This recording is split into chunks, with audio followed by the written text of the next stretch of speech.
భగవద్బంధువులారా, భగవద్ అనుగ్రహాన్ని సాయుధ్యాన్ని ప్రసాదించే ద్రావిడ వేదమైన తిరుప్పావై ధనుమాస వ్రతంలో 23వ రోజుకి చేరుకున్నాము. ఒకసారి పాసరాన్ని అనుసంధానం చేసుకుని అర్థాన్ని తెలుసుకునే ప్రయత్నం చేద్దాం. మారిమలై ముజంగిల్ మన్రిక్కిరందరంగం సీరియసింగం మరివిత్తత్తి విజిత్ వెయ్యిమయిర్ పొంగ వెప్పాடும் పేరిందుదరి మూరి నిమురిందు మురంగి పరప్పట్టు పోదరుమా పోలే நீ பூவை பூவண்ணா உன் கோயில் நின்றங்கனே பொந்தருளி கொப்பொடிய சீரிய సింహాసనత్తిరంద్ యాం వంద కార్యమారాయందరుళేలోర్ ఎంబావాయి. పర్వత గుహలలో వర్షాకాలంలో కదలక మెదలక పడుకొని నిద్రిస్తున్న శౌర్యము గల సింహము లేచి తీక్షణంగా చూస్తూ అన్ని వైపులా దొర్లి శరీరాన్ని వెనక్కి ముందుకి చాపి గర్జించి గుహ నుండి బయటికి వచ్చినట్లుగా నీవు నీ భవనము నుండి బయటికి వచ్చి లోకోత్తరమైన సింహాసనాన్ని అధిరోహిస్తే మేము వచ్చిన పని గురించి విన్నవిస్తాము అని ఈ పాసురంలో కృష్ణ పరమాత్మని లేచి నడుస్తూ బయటికి రమ్మని కోరుకుంటున్నారు ఈ గోపికలందరూ కూడా.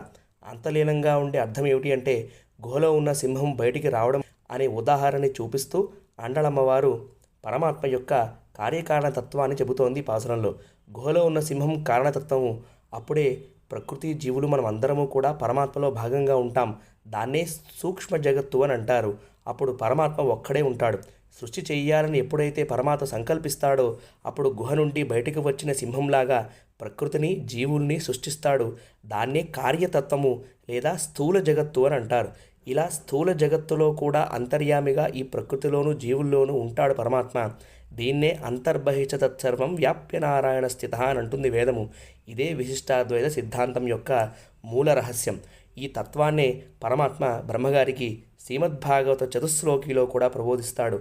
అద్వైతం బ్రహ్మసత్యం జగన్మిథ్య అని అంటుంది. విశిష్టాద్వైతం ఈ జగత్తు సత్యమే కానీ నిత్యము కాదు అని అంటుంది. అంటే ఎప్పటికైనా ఈ జగత్తు ప్రళయకాలంలో పరమాత్మలోకి చేరిపోతుంది అని అర్థం.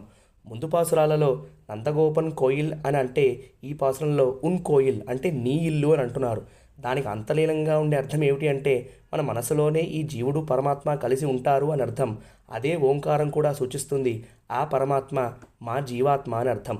రామచంద్రస్వామి యొక్క నిద్రాకాలిక సౌందర్యాన్ని సీతమ్మ విశ్వామిత్రుల వారు చూస్తే, కూర్చున్న సౌందర్యాన్ని భరతుడు చూస్తాడు, నించున్న సౌందర్యాన్ని వానరులు చూస్తారు. ఇవి మూడు కూడా గోపికలు ఈ పాసురంలో కృష్ణుడి దగ్గర చూడాలని ఉద్దేశంతో లేచి నడచి వచ్చి సింహాసనంలో కూర్చో అని ప్రార్థిస్తున్నారు. నువ్వు సింహాసనం మీద కూర్చుంటే మేము ఎందుకు వచ్చామో చెబుతామని అంటున్నారు గోపికలు ఈ పాసురంలో. ఇది చాలా విశేషమైన పాసురము. గ్రహదోషాలు ఏమైనా ఉంటే అది ఈ పాసురం చదువుకోవడం వల్ల ఉపశమనం పొందుతాయి అని పూర్వాచార్యులు కూడా చెబుతారు. హరే కృష్ణ, జై శ్రీమన్నారాయణ. ఆండాల్ తిరువడిగలే శరణం.